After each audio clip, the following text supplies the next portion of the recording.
Hello, my name is Yash Dore, and this is the video for CS441 Homework 3. And we'll be going over the README first. So here's my README, got my information.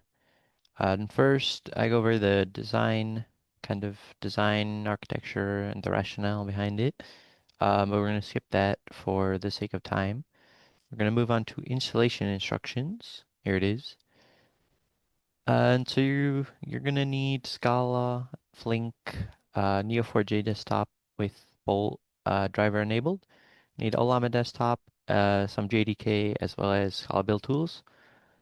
Flink, you're gonna need the exact version because of how I set my dependencies in build.spt. Scala is just that version, just in there, so it should be fine. And the other versions doesn't matter as much, but I give you some information. So you're going to want to install all of these and make sure they're configured correctly, including adding things to path. And you will also need a JSON-L index of chunks. I'll show you mine really quick.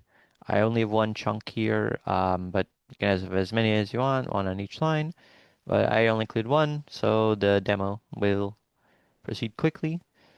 Um, so you're gonna want to run some commands. Gonna want to clone the repository and cd change to the directory. Gonna download an LM model if you don't have one already, with a llama pull and the model name. You can find models using this link.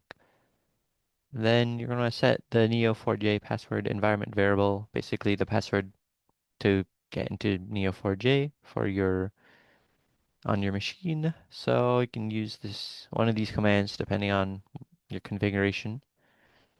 Similarly for the token environment variable, this is for authorization when you're doing the querying on the server, the microservices. Similar commands, just use one of these based on your configuration. And you're going to want to modify application.conf to use your preferred parameters. Going to want to change the JSON-L path, because I will have it as this, as well as the model here, using a pretty small model, so the demo can go quickly, I guess.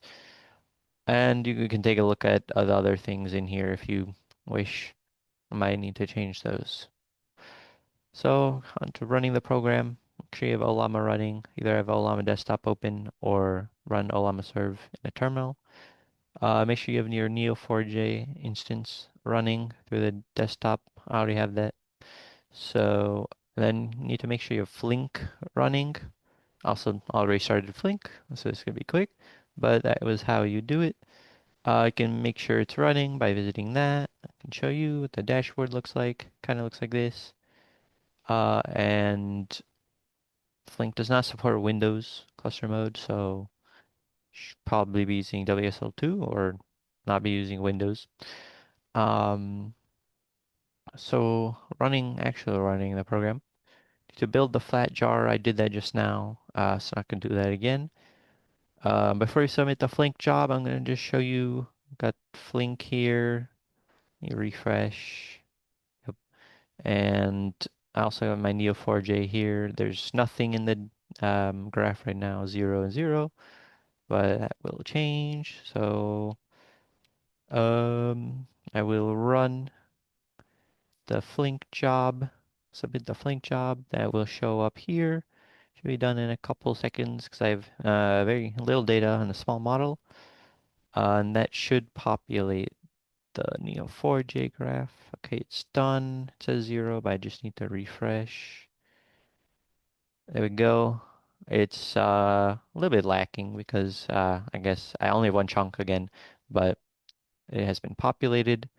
Then the metrics that was required in the README, from the README, or you can find them here. I'm not going to show you for the sake of time, but those metrics are there.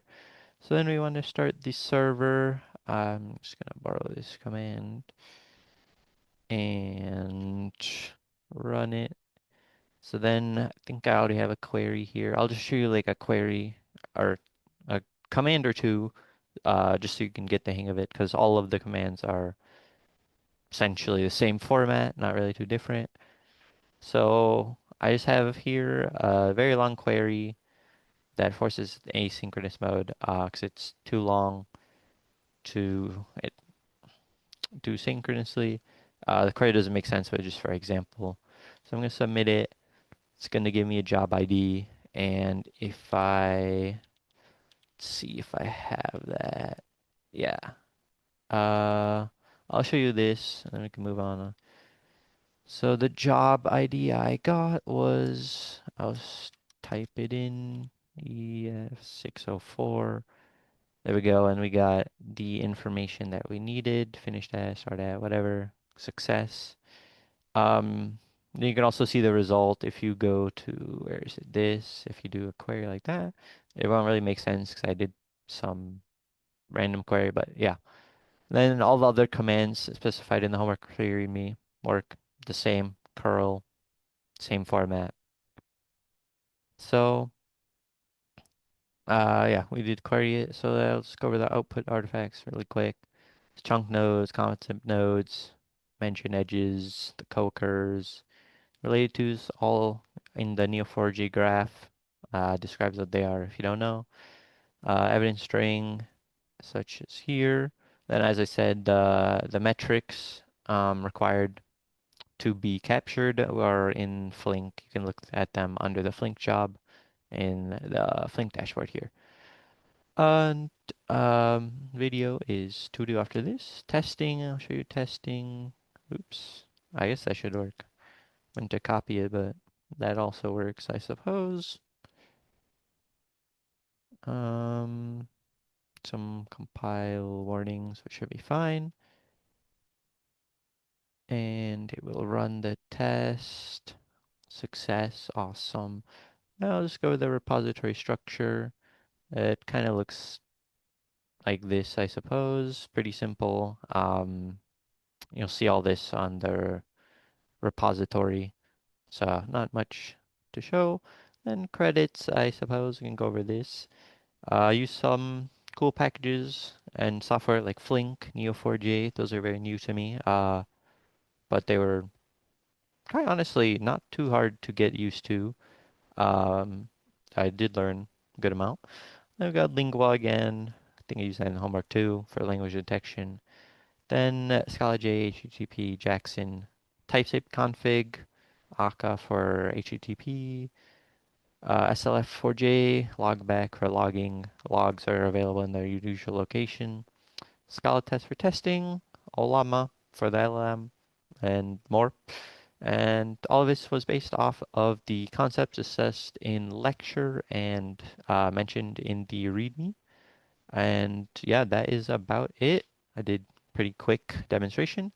Thank you for watching, and I guess don't see you next time because there is no next time. Bye bye.